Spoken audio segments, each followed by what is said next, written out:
നമസ്കാരം. ന്യൂസ് കേരള പ്രധാന വാർത്തകളുമായി CK നാസർ കാഞ്ഞങ്ങാട്. പഹൽഗാമിൽ ആക്രമണം നടത്തിയവർക്ക് സങ്കല്പിക്കാൻ പോലും കഴിയാത്ത ശിക്ഷ ലഭിക്കുമെന്ന് പ്രധാനമന്ത്രി നരേന്ദ്രമോദി പറഞ്ഞു. പഹൽഗാം ഭീകരാക്രമണത്തിൽ കൊല്ലപ്പെട്ടവർക്ക് ആദരാഞ്ജലികൾ അർപ്പിച്ച് സംസാരിക്കുകയായിരുന്നു പ്രധാനമന്ത്രി. പഹൽഗാം ഭീകരാക്രമണം രാജ്യത്തിനേറ്റ മുറിവാണെന്നും ഈ ഭീകരാക്രമണം നടത്തിയവർക്കും ഗൂഢാലോചന നടത്തിയവർക്കും കടുത്ത ശിക്ഷ തന്നെ ലഭിക്കട്ടുമെന്നും പ്രധാനമന്ത്രി നരേന്ദ്രമോദി വ്യക്തമാക്കി. പഹൽഗാം ഭീകരാക്രമണത്തിൻ്റെ പശ്ചാത്തലത്തിൽ പാകിസ്ഥാനെതിരെ കടുത്ത നിലപാടുകൾ ആരംഭിച്ച് ഇന്ത്യ. ഭീകരാക്രമണത്തിന് പിന്നിൽ പാകിസ്ഥാൻ ബന്ധമുണ്ടെന്ന് പ്രധാനമന്ത്രി നരേന്ദ്രമോദിയുടെ അധ്യക്ഷതയിൽ ചേർന്ന ക്യാബിനറ്റ് സുരക്ഷാ സമിതി യോഗം വിലയിരുത്തിയതിന് പിന്നാലെ പാകിസ്ഥാൻ്റെ ഉന്നത നയതന്ത്ര ഉദ്യോഗസ്ഥരെ പുറത്താക്കുന്നതടക്കമുള്ള സുപ്രധാന തീരുമാനമെടുത്തതായി കേന്ദ്ര വിദേശകാര്യ സെക്രട്ടറി വിക്രം മിശ്രി വ്യക്തമാക്കി. പഹൽഗാം ഭീകരാക്രമണത്തെ തുടർന്ന് ഇന്ത്യക്കെതിരെ ആരോപണവുമായി പാക് വിദേശകാര്യമന്ത്രി ഇഷാഖ് ദർ. ഇന്ത്യയുടെ തീരുമാനങ്ങൾ അപക്വമെന്നും ഭീകരാക്രമണത്തിൽ പാകിസ്ഥാന് പങ്കുണ്ടെങ്കിൽ തെളിവ് നൽകണമെന്നും ഇതുവരെ ഇന്ത്യ ഒരു തെളിവും നൽകിയിട്ടില്ലെന്നും ഇഷാഖ് ദർ ആരോപിച്ചു.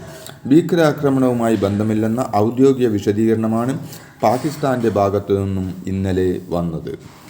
പഹൽഗാം ഭീകരാക്രമണത്തിന്റെ പശ്ചാത്തലത്തിൽ ഇന്ത്യയിലേക്കുള്ള യാത്രക്കാർക്ക് ജാഗ്രതാ നിർദ്ദേശവുമായി അമേരിക്ക. തീവ്രവാദവും ആഭ്യന്തര കലാപവും നിമിത്തം ജമ്മു കാശ്മീരിലേക്കും ഇന്ത്യ പാക് അതിർത്തിക്ക് 10 കിലോമീറ്റർ ചുറ്റളവിലേക്കുമുള്ള യാത്രകൾക്കാണ് മുന്നറിയിപ്പ് നൽകിയത്.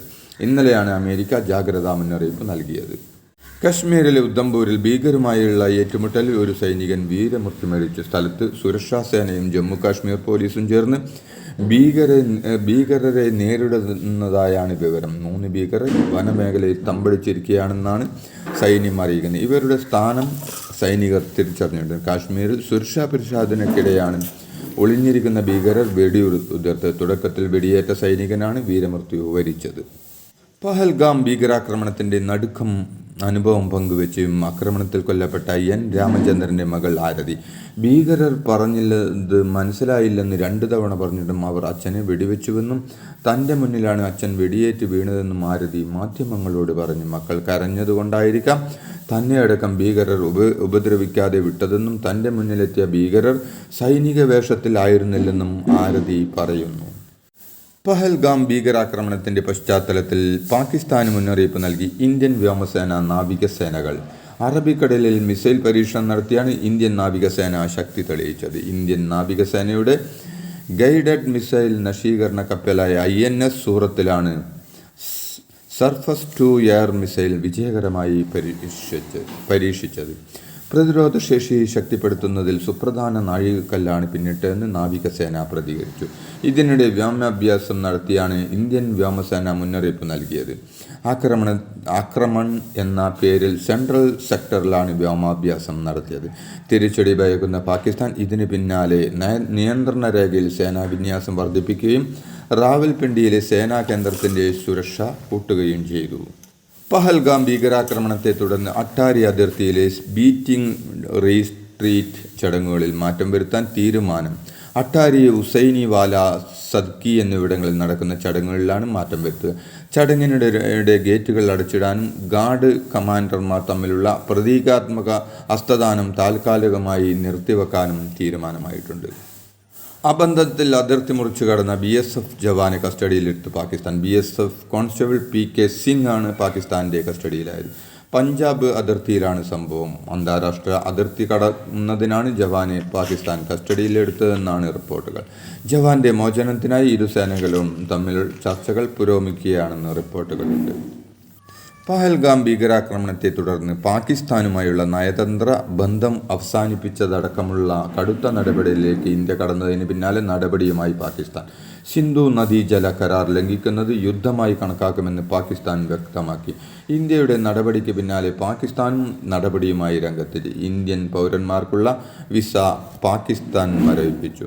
ഇന്ത്യയുമായുള്ള എല്ലാ വ്യാപാര ബന്ധങ്ങളും നിർത്തലാക്കി. ഇതുകൂടാതെ ഷിംല കരാറിൽ നിന്ന് തൽക്കാലം പിന്മാറുമെന്നും ഇന്ത്യൻ വിമാനങ്ങൾക്ക് പാക് വ്യോമ മേഖല അടയ്ക്കാനും പാകിസ്ഥാൻ തീരുമാനിച്ചു. രാജ്യത്തിൻ്റെ പരമാധികാരം ലംഘിക്കുന്ന ഏത് നീക്കത്തിനും ശക്തമായ തിരിച്ചടിയുണ്ടാകുമെന്ന് പാകിസ്ഥാൻ വ്യക്തമാക്കുന്നത്.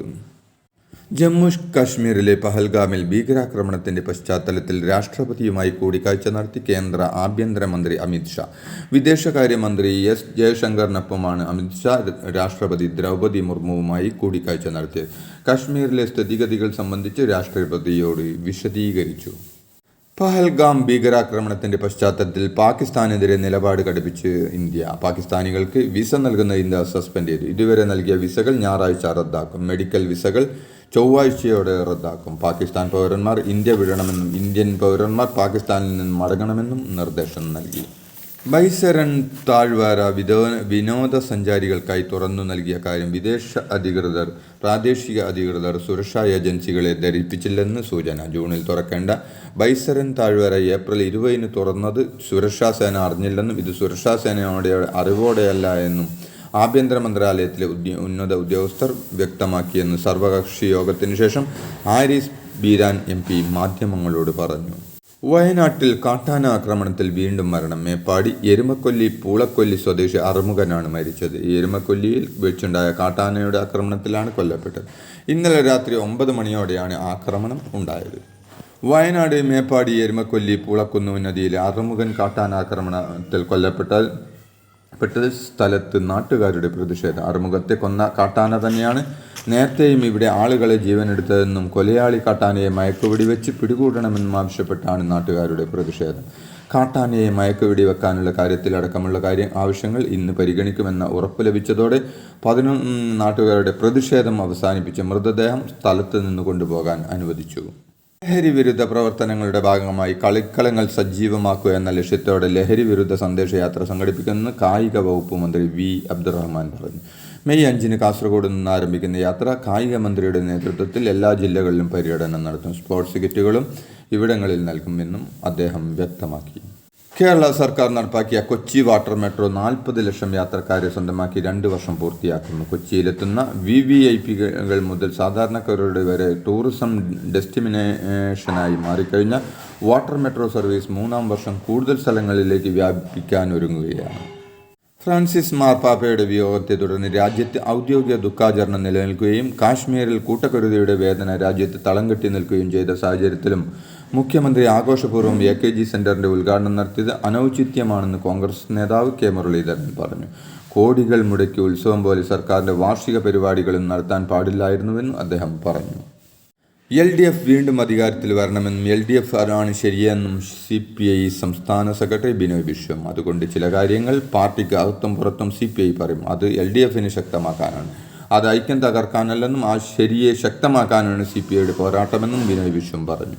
CPI 100-ാം വാർഷികാഘോഷത്തിന്റെ പൊതുസമ്മേളനത്തിൽ പങ്കെടുത്ത് സംസാരിക്കുകയായിരുന്നു ബിനോയ് വിശ്വം. ഇതോടെ ഇന്നത്തെ പ്രധാന വാർത്തകൾ സമാപിച്ചു. നന്ദി, നമസ്കാരം.